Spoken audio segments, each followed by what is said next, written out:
not a virgin. ¿Crees que no quiero tener hijos? ¿Eso crees? They can tell that. Lo que dije es que escuchaste alguna enorme diferencia.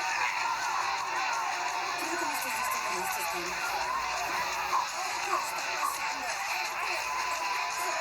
¿Qué está pasando? ¿Tienes miedo? Sí, por supuesto tengo miedo. Sí. ¿Qué tú no tienes? ¿Sabes a qué le tengo miedo? Me da miedo que voy a tener a los bebés y luego vas a dejarme. Y vas a decir, ¡ay, no! No sé ni si te vas a ir. Sí, todos los días buscas una señal de que me voy a ir sin importar lo que te diga.